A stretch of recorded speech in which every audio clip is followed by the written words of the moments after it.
I am currently 10 weeks pregnant, and I'm wondering if my oversoul picks my baby's oversoul. And also, how and when are the chakras formed during pregnancy? There is an agreement made on several different levels, not only within the oversoul, but also within the individual soul and the higher mind about what kind of themes will be explored by the personalities being formed for the physical experience. In pregnancy, as the various organs develop to a point of about 90 to 95%, then the chakra system will activate in those particular areas represented by those almost complete organs, but there will always be left a little bit of leeway, a little bit of flexibility for changes to occur in the energy system of the body until final adjustments are made and the organs have completely formed. But as each organ forms, the chakra in that area will generally start activating about 90 to 95% of the formation. Okay, thank you. Some teachers talk about individual souls and oversouls, but then others, like Abraham, talk about the idea of streams of consciousness, or this idea of a general oneness of life energy that flows through different experiences. Is this something like the particle wave theory duality, where both are true and contained within the same phenomena? And can you help us understand how this works together? Yes, it is similar to the wave-particle duality, but you're also describing a couple of different things in a couple of different ways. In other words, the idea of individuated souls and oversouls and so on and so forth is a representation of a certain frequency of consciousness within all that is, within the one, that expresses itself apparently as a separate, self-aware consciousness on a certain level. The idea of streams of consciousness is more a description of how different levels of consciousness may access information or communicate with one another. It is not necessarily the same thing as the individuated levels of consciousness to say stream of consciousness. That's more a methodology than it is a definition of a particular level of consciousness. Okay. When humans pray, are they actually praying to God or to oversouls? What difference does it make? Since oversoul is a part of all that is, it depends upon their intention, their focus. But again, remember, prayer is simply a matter of being totally present in gratitude for what is. It's not about what you wish for. It's about being in absolute appreciation for what is, so that more can happen that needs to come in that is relevant for that particular personality. So it will often, a prayer, so to speak, a state of being, a state of present prayer in gratitude and appreciation, simply go to where it needs to go depending upon what level of consciousness, all that is, the oversoul, the individual soul, higher mind, what have you, is most capable and most relevant for helping the individual access the information and experiences that they require. So it will go where it needs to go, automatically. Okay. And what is the need for all souls to go through oversouls? It's not a need, it's simply a description of the general structure of creating levels within all that is to have different kinds of experiences. So you're sort of looking at it in a sort of linear, old-fashioned way. The oversoul is simply a representation of a certain level of all that is that has a specific reason for existing in the way that it does. It's not that there is a need to go through it. It's simply the way things are structured when you're coming from a linear perspective. It's the way they appear to you. Okay, and are there dense physical reality structures that are not used by oversouls? How did the oversouls conclude that they needed the concept of density to experience something new? Are there oversouls who do not wish to accumulate new experiences like the oversouls? There are some densities that some oversouls may not require in a linear sense for certain experiences. Although, again, remember, everything exists simultaneously. So once again, the way the question is being asked is a little bit outdated, a little bit linear, a little bit old-fashioned, because you're imposing certain kinds of personality decisions on something that doesn't have a personality. It only has an identity. It only has a sense of its own existence. So the idea is it's not so much that they're making these decisions to experience this or that, although from your linear perspective it would appear so. Again, what you're experiencing is simply a description of the structure as it exists within the totality of existence.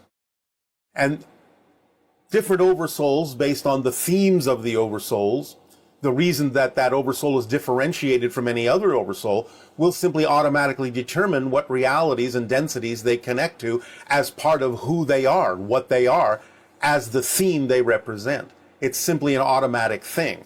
It doesn't require a decision from that level. It simply happens because that's the definition of that oversoul, to be connected to certain densities. Otherwise, it would be a different oversoul. Okay, thank you.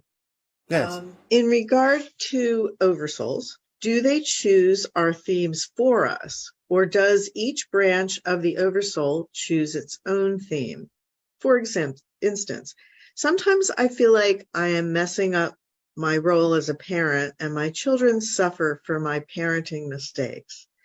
Is that possible, or did my children choose me knowing that experiences I would be providing for them as their parent, and therefore no matter what I do, it is right?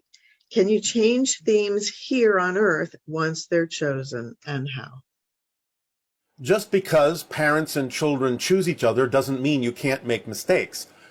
But there was an understanding that misunderstandings might occur, mistakes might occur, challenges would crop up that are important to face together, and each of you provide reflections for each other. It doesn't mean that everything you do, quote unquote, is right.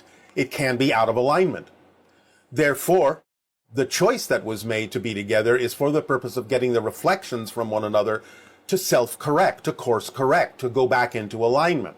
So you can make mistakes, so to speak, but the mistake doesn't come out as the effect of a mistake if you learn from it, if you understand it's there for a reason to put you in touch with things that can help you go back into alignment, and use the relationships you have with parents and children to reflect to one another what you need to know to become more of yourselves, and are willing to explore those things in that way. So the idea is to know that agreements were made, generalizations were allowed, explorations were allowed, mistakes were allowed, because everyone knows that you may not necessarily get everything correctly and understood in exactly the experiences you are having right away, but you are given free rein and free will to course correct, to explore, to investigate, to determine what for you is in or out of alignment, and use friends and family and other souls to get the reflections you need and to share the reflections you can give to help each other come into alignment and to make positive and constructive choices in your lives. Okay, and can or do our oversouls take on other forms of life, such as a plant, insect, or other organism with a consciousness? If so, can we connect with them? And is there any difference to the process of seeking that connection? Again, it's not that the oversoul takes on those forms. Those forms are part of an oversoul. They're extensions of an oversoul. Maybe even the same oversoul you are an extension of. So it's not like they take it on. That's a very linear way of putting it, as if they're coming from somewhere and becoming something else. Oversoul, by definition, contains many different expressions of individuated souls and personalities. So the idea is that for any given oversoul, it may already contain any number of extensions in either the human, the animal, the plant, the mineral, or what have you, or spirit areas. So It's simply that those are representations of oversouls. The idea of communicating with it, or any particular extension of it, is the same as with anything. You start identifying with it, you start interacting with it in whatever way your imagination so desires. You use whatever tools and techniques to go into altered states that you can, that are appropriate and in alignment with who you are.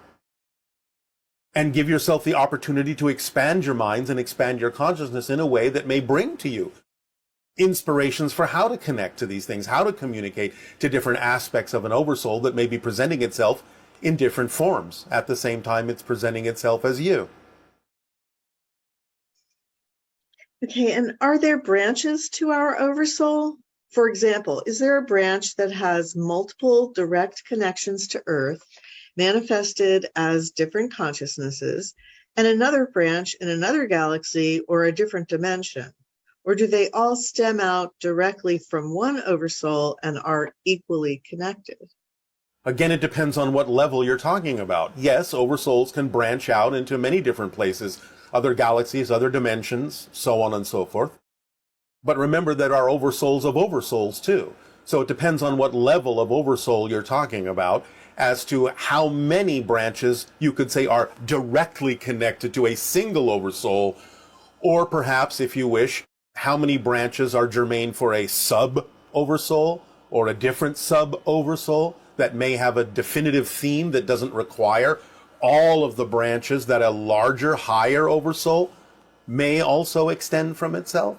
So it just depends on what level of oversoul you're talking from, but the overall collective answer to all of that is yes. Okay. Do oversouls specialize in different types of experiences?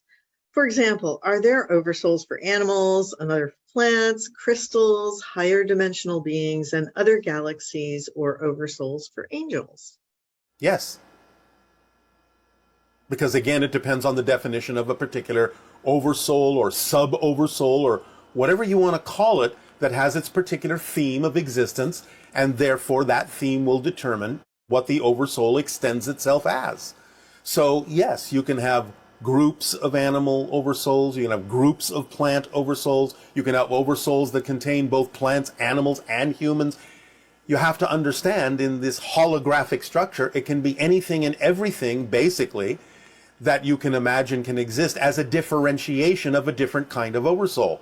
Anything you can imagine in that sense, as far as the oversouls are concerned, most likely will exist as its own thematic oversoul, no matter how you wish to frame it. So there are oversouls that contain only one kind of experience. There are oversouls that contain an infinite kind or number of experiences, and everything in between, because it's holographically structured, and everything exists within all that is, and any variation of all that is, as an oversoul, a sub-oversoul, a soul, a higher mind, a physical person, can exist in a variety of different forms. So again, the overall collective answer is yes. Okay, and what is the best permission slip or technique to heal a soul fragmentation? What can you tell us about soul fragmentation? It depends on what you mean by soul fragmentation, because from our perspective, there's no such thing. A soul is a soul.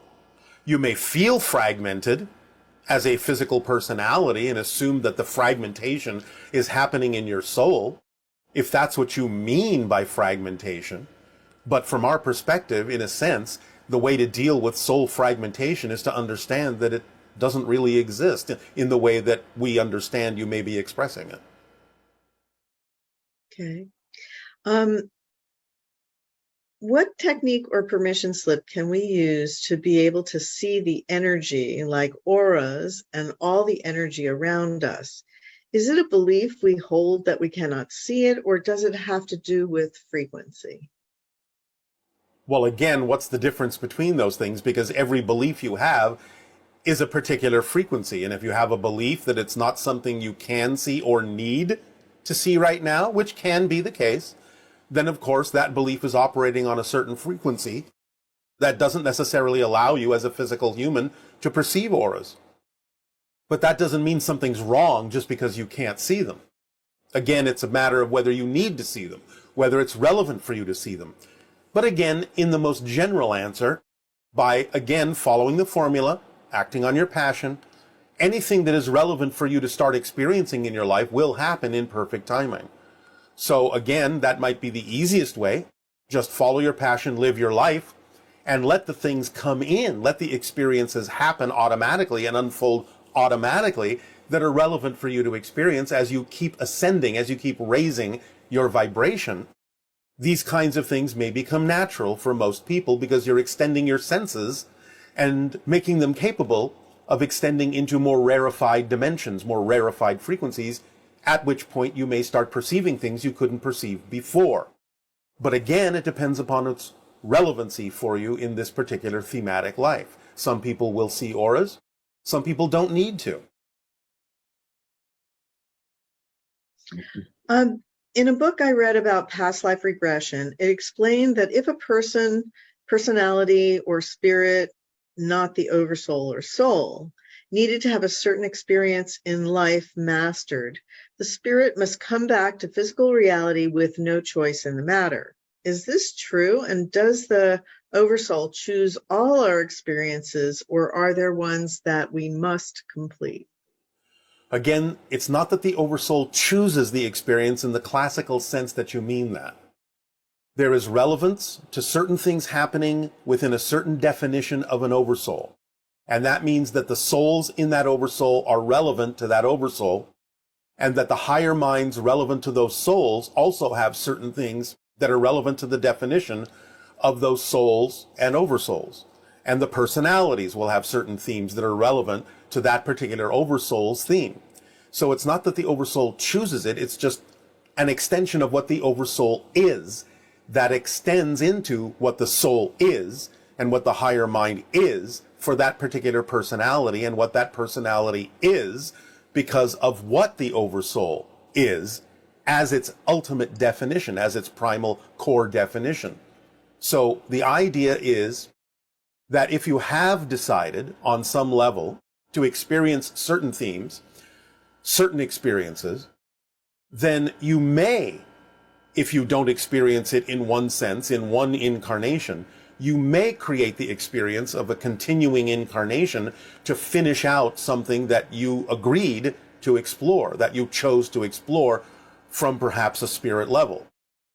But I don't wish to confuse you by using the word choice there.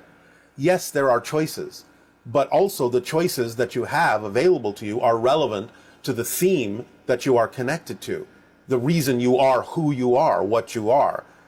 The unique reflection that you are has certain themes built into it. That's what makes it a unique reflection. And therefore, the free will choices that you have as a personality and the choices you make for what to experience and when are all going to be based primarily on those themes. There's still a wide range of choice, but they will all be within a certain thematic representation that stretches all the way up to all that is, you being a unique reflection of it, experiencing these particular things in the particular way that you do. It's not that you're forced to come back. You don't necessarily have to. And remember that reincarnation is an illusion. All things exist simultaneously. But you may make the choice to say, well, I didn't feel like I finished that particular theme, therefore I will now create another experience that from the linear reality will be perceived as a reincarnation in order to continue to finish that theme, to wrap it up, because I made an agreement with myself to do so. And therefore you may make that choice. But ultimately speaking, no, you don't have to, at least not right away. You can choose to explore the same theme, other levels, other dimensions, other ways, other civilizations. You may ultimately come back to it, but in some way, shape, or form, whatever agreements you make are representative of the theme that you are, and you will complete those themes, but you still have a wide range of availability and free will as to exactly how to complete those themes. It doesn't have to be forced upon you to complete it within an incarnational context, unless there's something about that particular theme that can only be completed in a physical experience. But again, that's something that you will actually wish to do because you will wish to fulfill the agreement that you made to complete that theme in order to grow in a particular way. Okay, and what is our oversoul learning from our broadcast together here today? How different is the experience for the oversoul when seeing recordings of events instead of seeing them live? What makes you think the oversoul can't see them live whenever it wants to? It's not bound by time and space. To it, the idea of a recording and the idea of a live experience are one and the same, and may overlap for it. So it will see the nuances in what may appear to be the differences between a live interaction and a recorded interaction, as they appear different to you as a personality. But from the oversoul's perspective, those are very subtle nuances. It will pick up on whatever it needs to add to itself, if there is something relevant for it in those nuances, in those differences. But as far as the oversoul is concerned, being not bound by time and space in the same way the personality is, it simply absorbs the information directly that it needs to. It doesn't really focus on how it's coming to it. It simply gravitates and accepts whatever comes to it that is relevant. And do oversouls have oversouls? If so, how many levels of oversouls are there up to the one supreme oversoul? Can you give specific frequency, CPS? No, because there are too many. There can be any number, there can be an infinite number, and there can even be oversouls of the one. It never ends. So it just depends upon the differentiations that are relevant for someone to perceive. Any number of oversouls exist above and beyond other oversouls if it is relevant for someone to be aware of what the uniqueness of that particular oversoul presentation is. Therefore, the idea of giving you frequencies would simply go on and on and on and on and on and on and on forever. Because the idea is that any difference at all, the slightest difference from one frequency to another can be a completely different oversoul. So simply assume that the frequencies are infinite and that your dial has the infinite ability to touch into whatever frequency of whatever oversoul is germane and relevant for you from this particular position from which you are asking the question. And even, again, as you say, all the way up to the supreme, there are, again, continuations and diversifications of what it means to be the one, to be the supreme. There are oversouls of supremes, and on and on and on and on and on. An infinite universe, for sure. Infinite multiverse. Multiverse. And this person is asking, since you have the ability to travel through different timelines and see them, do you have the ability to talk directly to the oversoul, or can you let us speak through the channel to the oversoul? It can be done within certain parameters, again, when relevant, which it is not today. Okay. And this person is wondering, how do I remain true to the will and timeline of the oversoul when my inner vibrations are repeatedly being inundated with bullying energies of either an individual or of human collective origin that seemingly want to pressure me into going into lower vibrational states? Attempting to force a change in timeline through the perceptions of my conscious mind. So how does a person stay true to themselves and their oversoul timeline while being frequently pressured, energetically challenged to go to a lower vibrational state? Well, again, this just goes back to what we have discussed on a very simple level. Why do you accept the pressure? Why do you accept the bullying? Why do you recreate your version of it in your reality as if it was relevant for you? What are you getting out of doing so? This, again, simply requires deep, honest self-investigation into your motivational mechanisms, why those things would seem real to you. Because obviously you have a belief system that says these things can pressure you. These things can force you into a lower vibration. What are you getting out of holding on to a belief that says that? You have to have some honest self-examination and exploration of your motivational mechanisms and the beliefs you have attached to them that make it seem as if these pressures are real, when in fact they're nothing but an illusion offered to you to see if you're willing to accept them as real upon yourself, which means you're bullying yourself and forcing yourself and pressuring yourself to accept things that aren't necessarily relevant for your true vibration. So you have to ask yourself the question, Why are these things real to me? Why is this energy real to me? Is it just because it's part of my society? Why does that make it real? Is it because it's coming from a family member or a friend? Why should that make it real? Why should that make it relevant? Why should that make it have anything to do with who I know I prefer to be? These are the kinds of questions you need to explore within yourself, and not just take it as a fact or a foregone conclusion that these pressures have any effect on you whatsoever. In much the same way that if a total stranger came up to you on the street and said something that another person had said to you that you are familiar with, you wouldn't necessarily think that they had any relevance, because you would say, well, they don't know who I am. They're just a crazy person saying things that have nothing to do with me, probably have everything to do with them and their issues, but it's not relevant for me. So you have to gain perspective and discernment on these kinds of experiences in your physical life as to what really is relevant for you and what you're willing to accept, and what it is you feel you need to accept for some reason of your own. So examine your beliefs and examine the reasons why you would accept these concepts as real for you.